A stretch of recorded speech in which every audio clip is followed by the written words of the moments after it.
I've decided that I will try to get to a very impossible light place today. Not something I typically would do normally, but it's going to take me almost like an hour of swimming to get there.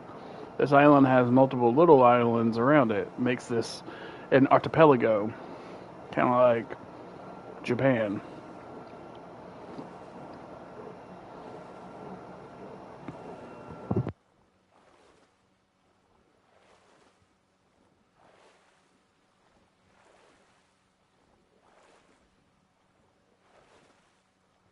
Okay.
asked me to play the latest episode.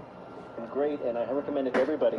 I want to ask you one more thing. You were on Stephen Colbert recently, and you talked about, I was deeply surprised, because I thought I knew you from your work, about your massive crush on Mark Cuban. Whoa! The billionaire. Oh, whoa. I know. I understand that this doesn't really seem like my thing. No. You know, it's a boy. For one thing. I have like a very specific brand of like that age of like white boy that like really does it for me for some reason. Like there's like a thing there that they do that I'm super into. Like it's kind of like he to me is the equivalent to like Jason Sudeikis on Ted Lasso. And then there's this other guy who also is kind of in that. I'm forgetting his name off the top of my head, but he plays like the evil brother in Game of Thrones. He's Cersei Lannister. You know the incest? He's the boy. Oh, that guy. Yeah, okay, I know who you mean. Nicholas Coster-Waldau, that guy. Love. You know what? Yes, I'm so obsessed with him. I saw him at a game one time, I think. I went up to him and like he didn't even get a word. I was like, love you, you're so cute. There's something about you that really gets me going, and walked away immediately. So they fall in that category of like that bracket of white men. Like I love them. And there's so few middle-aged men that I like. Sure. I don't mean to be presumptuous here, but like these are all middle-aged men with full heads of hair wearing like dark suits. If you squint, those are just butch lesbians. Lesbians with jobs, girl. That's what I like. That's what I like. No. Well, it is an absolute joy to talk to you, Renee, and we have in fact asked you here to play a game we're calling Bite Me, Edward Cullen. Please, bite me.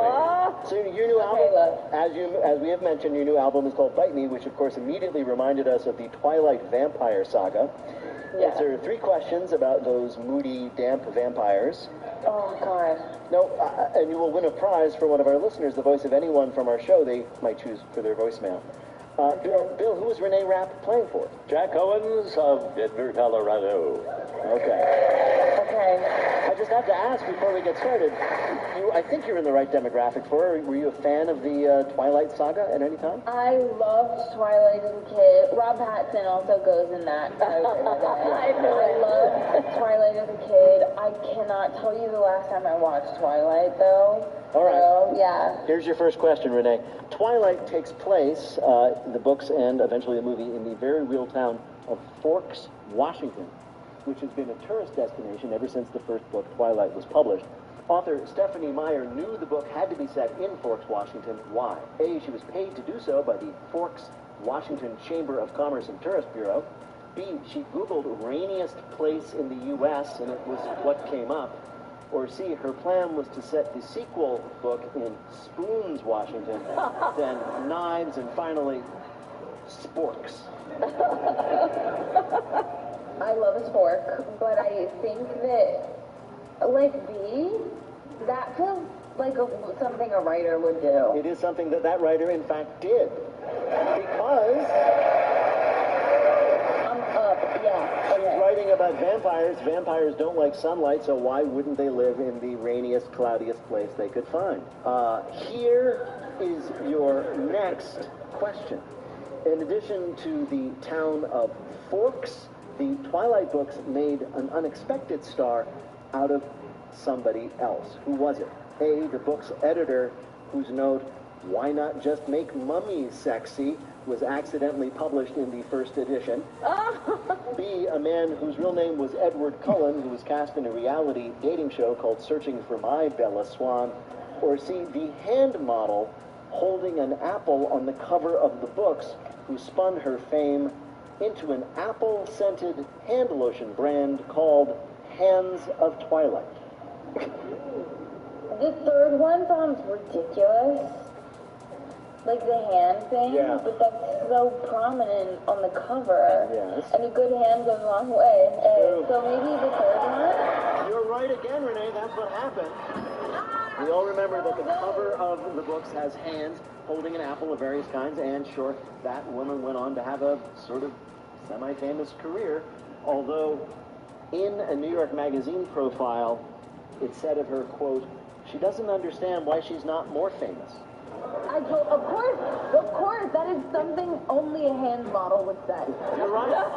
All right, you're doing really well, Renee. We have one more question for you. The first screenplay for the adaptation of the first Almost book, there. Twilight, was thrown out and replaced with a version that was much closer to the book. That's what got made. That's a bit of a shame because the abandoned screenplay included which of these scenes? A, Bella revealing her father was Frankenstein's monster. B, Bella riding a jet ski being chased by the FBI. Or C, a climactic scene as the vampires attack the Red Cross's largest blood bank.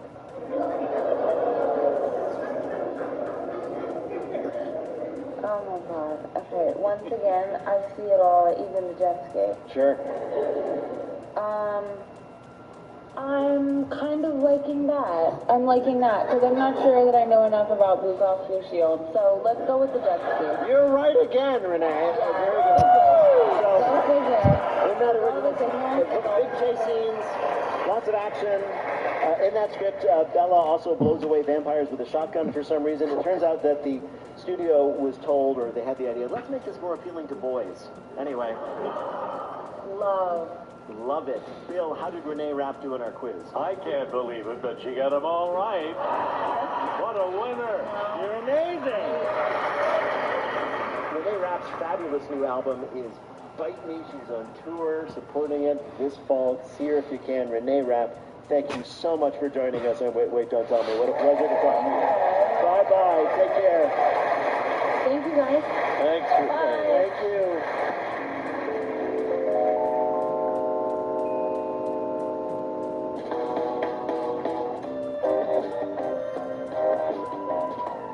In just a minute, your goldfish has a secret. Find out what it is in our Listener Limerick Challenge. Call 1-888-WAIT-WAIT to join us on the air. We'll be back in a minute with more of Wait, Don't Tell Me from NPR.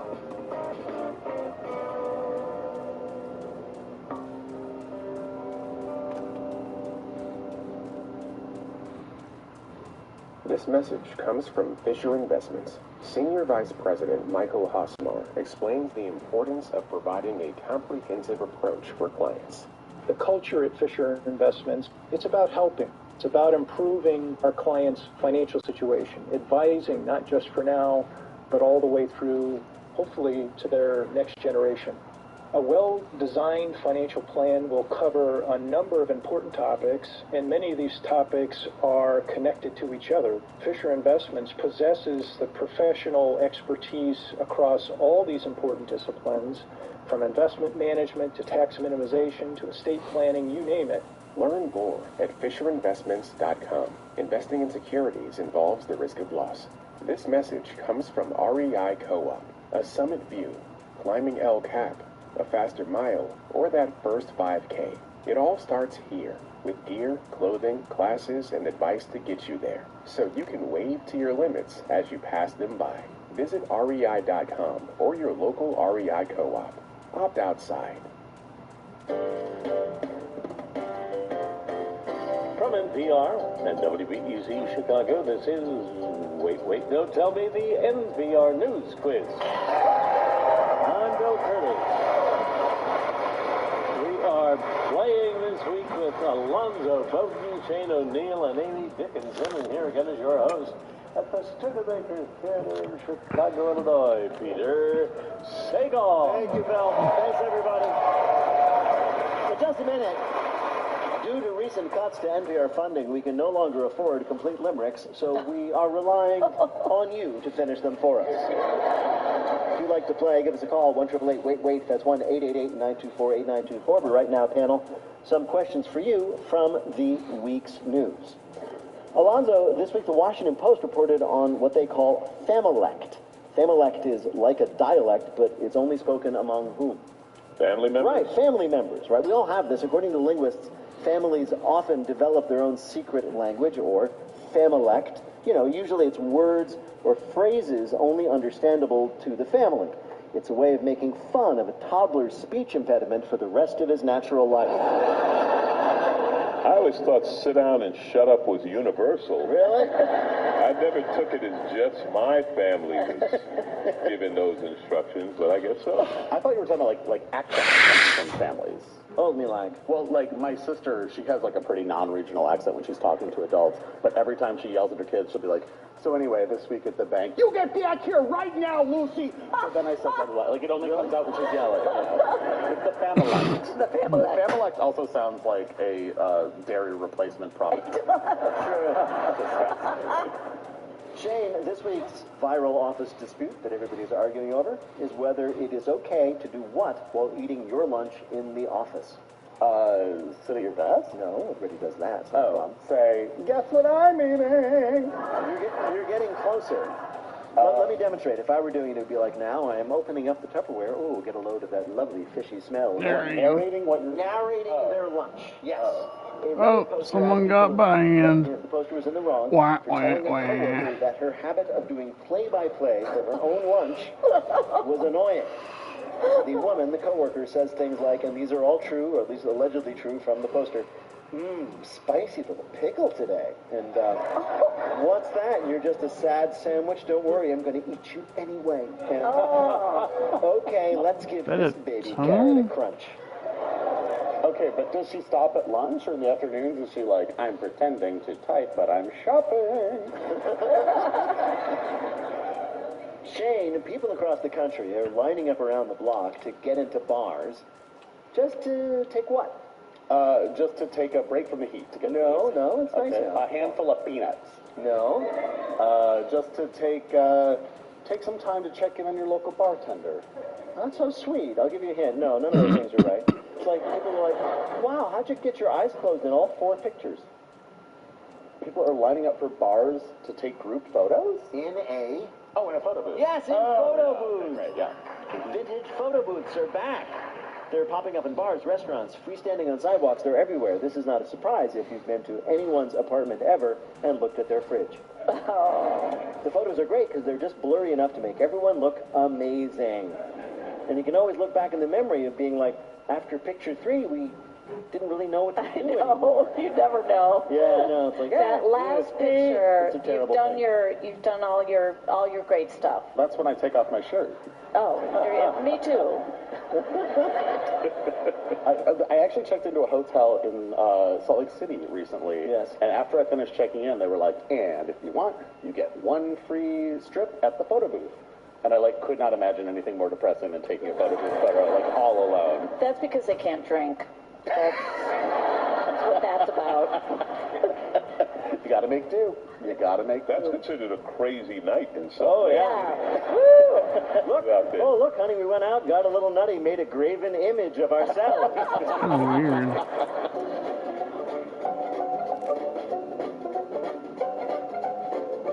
Coming up, it's lightning fill in the blank, but first it's the game where you have to listen for the rhyme. If you'd like to play on air, call or leave a message at 1-888-WAIT-WAIT. That's 1-888-924-8924. You can see us most weeks right here at the Studebaker Theater in Chicago, or you can catch us. Yes, it is a wonderful place. Thank you for coming.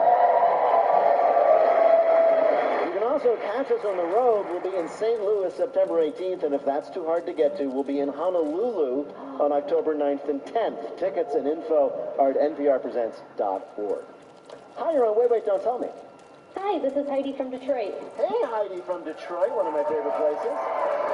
What do you do there? I'm a pediatrics resident with Authority Health at Children's Hospital of Michigan. Oh, wow. Oh, man. Any more titles that lady could have? Yeah, Jesus. yeah, I'm going to make fun of that, aren't I? Yeah, okay. What do you do for fun? I play violin. I hang out with my kids. I don't know. I teach my dog how to talk with buttons. Whoa. Oh, so you buy into that theory that you can teach your pets to talk by pressing buttons?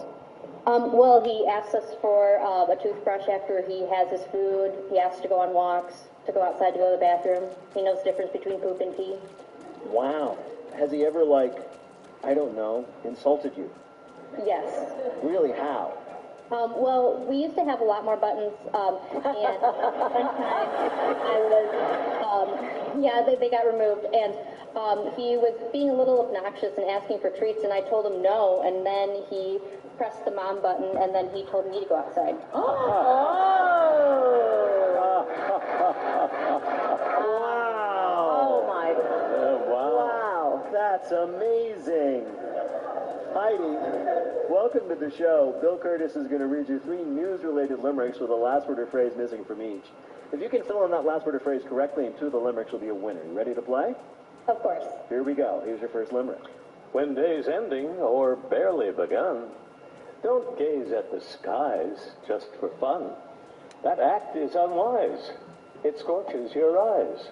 It's bad just to stare at the Sun. Right, exactly right. Millions of people are apparently into the new trend of sun gazing by replacing their morning coffee with staring directly into the sun. Oh my God. Opponents on TikTok naturally claim it increases your energy, boosts your serotonin, and improves your sleep. Plus, now you're blind and can stay home from work. Oh, that's insane. It is pretty nuts. Practitioners say sun gazing is an ancient Egyptian practice. They're all dead. They're all dead, though. Yeah, look what happened to them. Yeah. So is marrying your sister. It's true. Here's your next limerick. The chest in my tank holds much treasure. There's joy there that's far beyond measure. There's fish there to groom me, and shudders rush through me.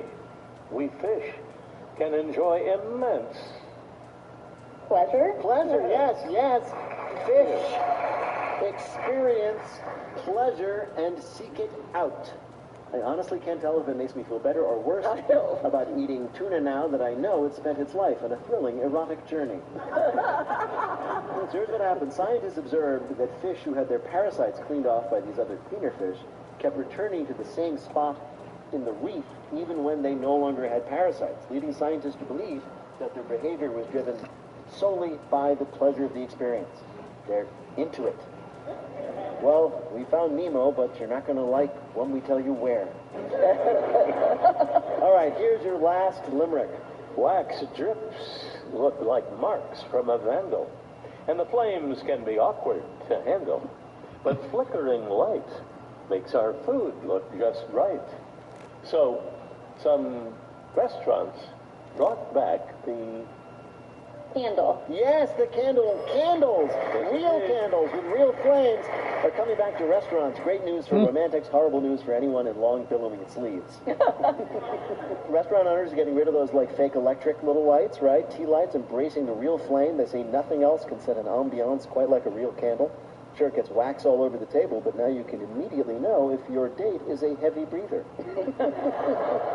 And as an older person who went on some first dates, I heartily endorse candlelight. Let me just say that. I look much better. Yes. Much better.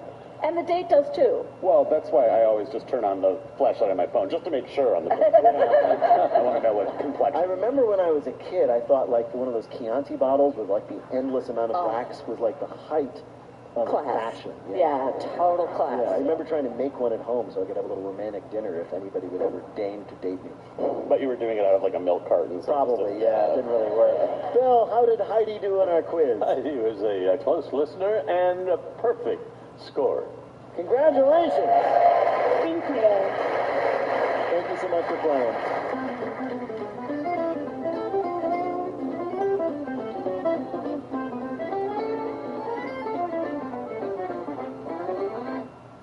This message comes from KeyBank.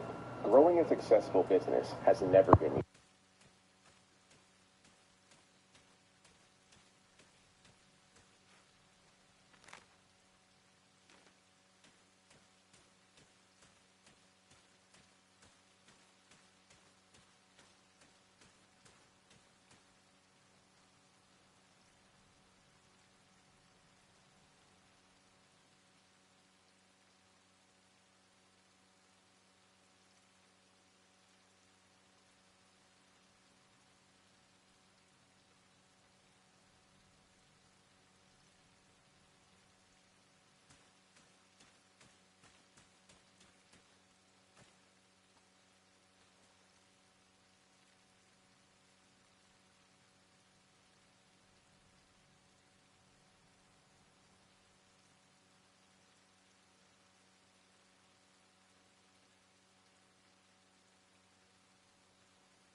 Peter, I just want to know what the inside of this volcano looks like. Thank you so much. We have such a useful show for you today because we are going to be talking to an absolute rock star of the economics world, Austin Goolsbee. Now, he last appeared on our show to explain tariffs back in 2018. He compared them at the time to unclogging your kitchen sink with an explosive. Now, I don't know enough to tell you if that was accurate, but immediately after that, he was put in charge of the Federal Reserve Bank of Chicago. So, we are going to wait for him to come on with an appropriate metaphor for this situation, but in the meantime, we want to hear from you. The number to call is 1-888-WAIT-WAIT. That's 1-888-924-8924. Let's welcome our first listener contestant. Hi, you're on Wait, Wait, Don't Tell Me. Hi, this is Jen Ainsley, calling from New York City. I'm in Harlem. You're in Harlem, New York City. Well, that's fabulous. That's a great neighborhood. What do you do there? I'm an executive admin to the president of a luxury fitness company. A luxury fitness company? Ooh. I'm imagining what the culture in the office must be like. Does everyone wear spandex all the time? And do you have meetings where people are like on their exercise bikes? Oh, absolutely. You ever just want to come in wearing baggy pants and just sit there and eat yodels? I won't tell about the heck's a yodel that I have. Okay. Well, come on. To have you with us, Jen. Let me introduce you to our panel this week. First up, he's a reporter for the Washington Post, where he writes the fabulous Style Memo newsletter. It's Shane O'Neill. Well, hello, Jen. How are you? Hi there, hi Shane. Hi. Next, you know her from her TikTok show, Boy Room. It's Rachel Costa. Hi, Jen. You sound strong. And an actor and writer who could be seen in the show Two Square on Thursday, April 24th at the UCB Theater in New York. It's Peter Gross. Hi. Hi, Peter. So, Jen, welcome to the show. You were first going to play Who's Bill this time. We start the show with Bill Curtis performing for you 3 quotations from this week's news. Your job, of course, correctly identify or explain just 2 of them. Do that. You will win our prize, any voice from our show. You might choose for your voicemail. Ready to go? Very ready. Let's do it. Here we go. Your first quote is from a financial specialist giving his careful analysis of the economy this week. This is bonkers. Everything went bonkers this week after President Trump couldn't seem to make up his mind about what? The tariffs. The tariffs! That's right. This week, the president continued his economic strategy of chaos and capriciousness with short breaks for insider trading. The markets cratered, recovered, and then they cratered again. The Dow Jones went in directions we didn't know it could. It went up, it went down, it went left, then it went directly at you. The tariffs so far have been terrible for financial traders, consumers, farmers, basically everybody except people who make graphs. Great era for graphs. Were you guys freaking out all week? I'm not invested at this time. I understand. I can't wait to have some money to put in there when things chill out. You keep your retirement account in like a half-filled-out frequent customer card for Starbucks. That's your investment. There's maybe $20 in there. Yeah, I understand. I appreciate everybody's coming along for this adventure. But I really wanted to know saying the tariffs were really what's bad in the volcano he gets on all the his fountain. ideas from TV. That's why he insisted Don Jr. and Eric get separate bedrooms after he watched The White Lotus. I was waiting in TSA for 25 minutes today on the way here. Yeah. And so I started making small talk with some gentlemen with me, and the guy in front of me was like, "Oh yeah, I work in finance." And I was like, "Oh, quite a week." And he went, "Well, when people buy, when people sell, I still get a commission." And I was like, "Oh my God, there's someone I can hate more than the TSA right now." Never happened before. That's hilarious. Oh, good for him. The tariffs remain, prices will go up, and many Americans are stockpiling certain goods already. Among them, this is all true, European brands of cat food, seaweed. Ew! If you're buying European brands of cat food, you deserve to lose a ton of money. My cat won't eat anything but El Jamon. Spanish, eat better go cat food. Yes, I think you've never met my aunt.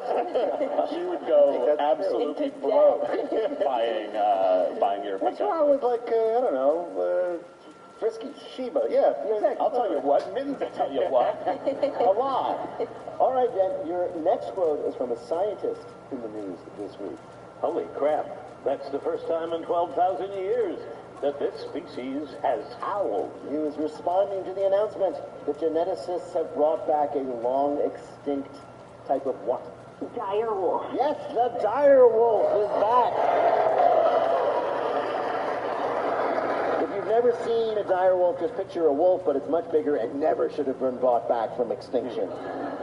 They claim to have brought this extinct prehistoric animal, the dire wolf, back from extinction. It's news that has many Americans asking, can we shoot it? No, a dire wolf is like bigger and stronger and more powerful than a regular wolf. Pretty much. How did it go extinct? How, like, isn't that against the Here's the funny thing. evolution? So many animals went extinct around 12,000 years ago, which is when the dire wolf apparently went extinct, because we humans ate them. Which is not the case with the dire wolf. What happened with the dire wolf, so many other predators, went extinct because we ate their food. Basically, the last major mass extinction happened because of some human being going, are you going to finish that? Well, hopefully we can learn our lesson and eat these new dire wolves. Exactly.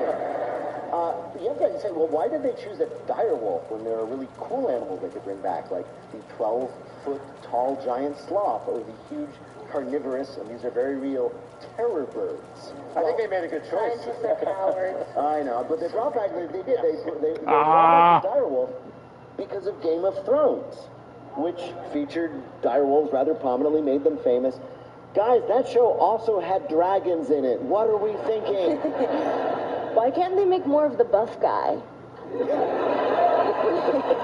Just some of my friends are. The what buff guy? I do not. I mean, I'm not sure, but I do not believe Jason Momoa is extinct yet. We could always go for a couple more. Okay. All right, Jen. Your last quote is from the New York Post. They're not looking for love.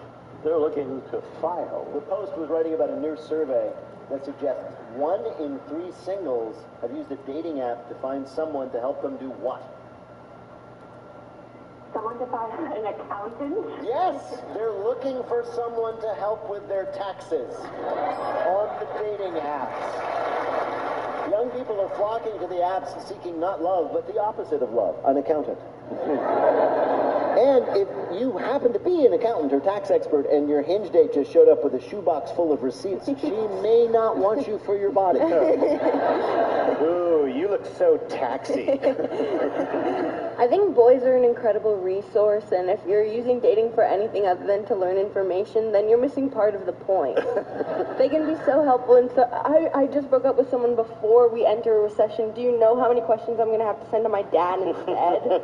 That's such a bummer. You think boys are a good source of information? I think they're incredible. Girl, we know different boys. This information, the survey was from the dating app Hilly, which asked more than 2,000 users if they would look for a date who could help with their taxes. A third of them said yes. Also, another third, I guess not the same third, said they find people who do their own taxes sexier than people who hire an accountant, right? There's a little bit of a contradiction. So if you're on a date this weekend, the right thing to say is, well, I do my own taxes, of course, and I'd be happy to do yours, but you're too beautiful to need that. People who do their own taxes are also sexier because they're probably like in a lot of trouble with the law, which is always hot.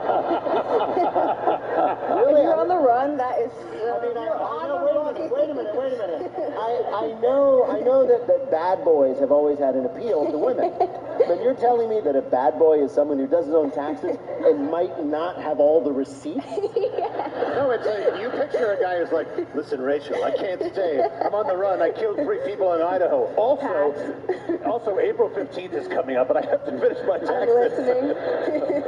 I don't mean to take air out of this, but like, is this, I mean, when I was waiting tables once, I went on a date with a customer I didn't like because I knew he had a hot tub. I mean, what's the difference here, you know? It all comes out in the wash in the end, right? Exactly. Bill, how did Jen do on our quiz? Well, she can check off a perfect score. Well done, Jen.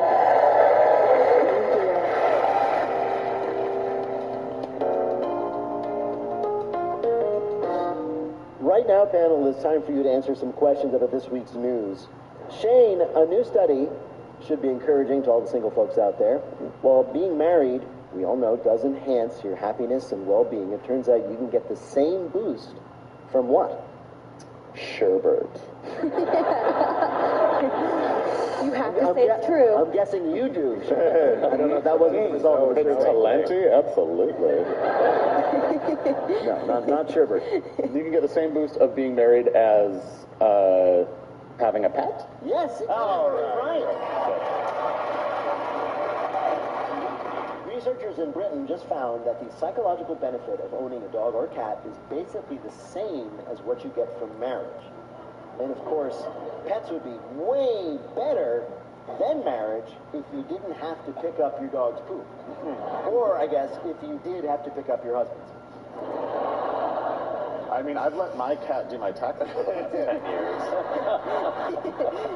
I would never buy a human being European food. That's all I'm saying. You want Nutella, honey? Find another husband. Coming up, it's a collectible Bluff the Listener game. Call 1-888-WAIT-WAIT-TO-PLAY. We'll be back in a minute with more of Wait, Wait, Don't Tell Me from NPR. This message comes from NPR sponsor Capella University. Sometimes it takes a different approach to pursue your goals. Capella is an online university accredited by the Higher Learning Commission.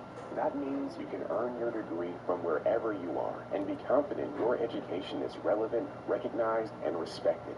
A different future is closer than you think with Capella University. Learn more about earning a relevant degree at capella.edu. This message comes from LinkedIn ads. One of the hardest parts about B2B marketing is reaching the right audience. That's why you need LinkedIn ads. You can target your buyers by job title, company, role, seniority, and skills. All the professionals you need to reach in one place. Get a $250 credit on your campaign so you can try it yourself. Just go to linkedin.com/results. That's linkedin.com/results. Terms and conditions apply. Only on LinkedIn ads. This message comes from NPR sponsor Abrams Books. Provocative, candid, compulsively readable. New York Times best-selling author and artist Sally Mann explores creativity in artwork.